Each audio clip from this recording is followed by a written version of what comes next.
अस्सलाम वालेकुम व्यूअर्स, मैं हूं मोहम्मद फ़ारूक और सुपर ट्रेडर के प्लेटफॉर्म पे आज मैं आपके लिए जो वीडियो लेके आया हूं इसमें हम पावर सप्लाई का रिव्यू करेंगे। पावर सप्लाई कूलर मास्टर एक ब्रांड जो वो मार्केट में सबसे पॉपुलर ब्रांड है, फेमस ब्रांड है। गेमिंग और सादा कंप्यूटर की पावर सप्लाई में डील करते हैं। पावर सप्लाई की कुछ क्वालिटीज़ आपसे डिस्कस कर ली जाए तो वो पहले बेहतर होगा, ताकि आपको पता लग जाए कि पावर सप्लाईज की इम्पोर्टेंस क्या है। पावर सप्लाई बेसिकली आप किसी भी सिस्टम को बनाने के लिए, चलाने के लिए सबसे पहले जो चीज़ अपने सिस्टम में देखते हैं वो पावर सप्लाई देखते हैं, जिससे पूरे सिस्टम को करंट देना होता है। तो पावर सप्लाई हमारे पास कूलर मास्टर ब्रांड की तो आ गई, ठीक है, हमें कूलर मास्टर ब्रांड का पता लग गया। अब हमने जो नेक्स्ट उसकी क्वालिटी देखनी है कि वो कितने वाट की है। हमारे पास जो अब है जो अच्छे गेमिंग पीसी में चल रही है वो चल रही है 450 वाट की। अब 450 वाट में भी 2 या 3 टाइप्स बना दी गई हैं, कुछ गेमिंग के लिए, कुछ सादा के लिए। जो 450 वाट में भी आपके पास अगर यहाँ पे एक चीज़ लिखी हुई है 85% एनर्जी एफिशिएंट, 85% एनर्जी एफिशिएंट लिखा हुआ है। ये जो पावर सप्लाई है ये गेमिंग पीसी के लिए सबसे बेस्ट पावर सप्लाई समझी जाती है। और अगर इसी को मैं यहाँ पे कर दूँ 70, अगर मैं एनर्जी एफिशिएंट अगर मैं 70 कर दूं तो ये गेमिंग पीसी के लिए इतनी सफिशिएंट नहीं है।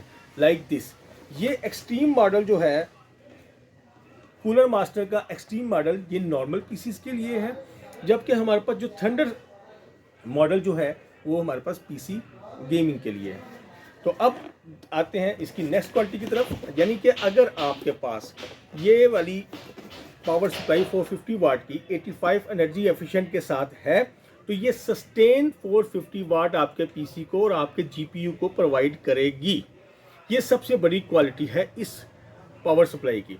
और अगर ये 70 या 80 से कम है तो फिर ये आपके जीपीयू को सस्टेन करंट प्रोवाइड नहीं करेगी, यानी आपका पीसी फ्लक्चुएट होगा या आपका जो जीपीयू है वो बंद होगा बार बार। तो इसलिए पावर सप्लाई लेते हुए सबसे पहले हम 450 वाट को देखेंगे, फिर हम इसकी एफिशिएंट एनर्जी को देखेंगे। नेक्स्ट जो हमारे पास चीज़ आती है वो अब हम इसको ओपन करते हैं। ओपन करने के बाद देखते हैं कि हमारे पास इसके अंदर जो जैक हैं वो जैक कौन कौन से होते हैं। ये हमारे पास जैक हैं। तो ये केबल से पहले मेरी नज़र पंखे पर पड़ी, तो जो इसका फ़ैन है ये 120 mm का फ़ैन इसमें लगाया जाता है सप्लाई में। उसकी वजह ये है कि ये फ़ैन 450 वाट आपको करंट दे रहा है तो इसने गर्म जल्दी होना है, तो उसकी हीट को कम करने के लिए इसमें 120 mm का बड़ा फ़ैन इस्तेमाल किया जाता है। यही वजह है कि ये गेमिंग के लिए प्रेफर की जाती है ये वाली पावर सप्लाई।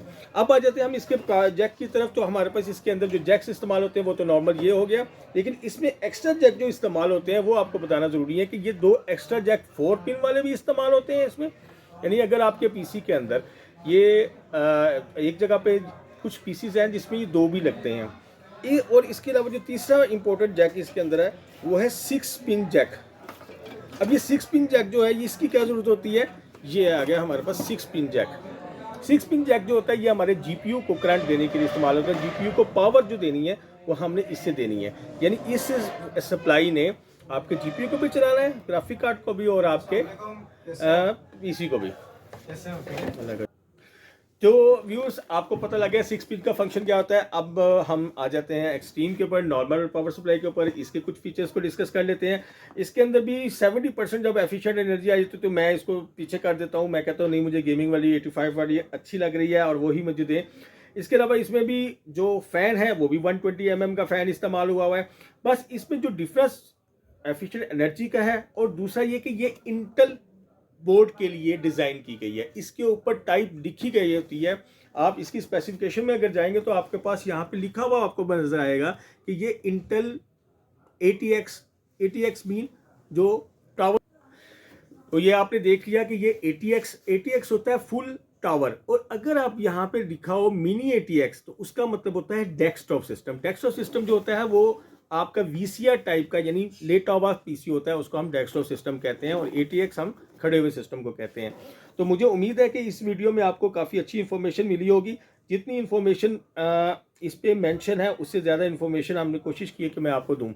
तो आप अब जब भी कोई गेमिंग पीसी या सादा पीसी बनाएंगे तो सबसे पहले उसमें पावर सप्लाई को ज़रूर देखिएगा कि उसकी एनर्जी एफिशिएंट कितनी है वो। अगर तो 85 या 80% है तो फिर हम उसको गेमिंग में इस्तेमाल कर सकते हैं, वरना हम उसको सादे सिस्टम में इस्तेमाल करेंगे। मुझे उम्मीद है कि वीडियो आपको अच्छी लगी होगी। आपको पावर सप्लाई या सिस्टम के बारे में किसी किस्म की इन्फॉर्मेशन की ज़रूरत हो तो मुझे कमेंट सेक्शन में ज़रूर बताइएगा, और अपनी दुआ में याद रखिएगा। हमारे चैनल को लाइक और सब्सक्राइब ज़रूर कीजिएगा। आपका अपना मोहम्मद उमर फ़ारूक। अल्लाह हाफिज़।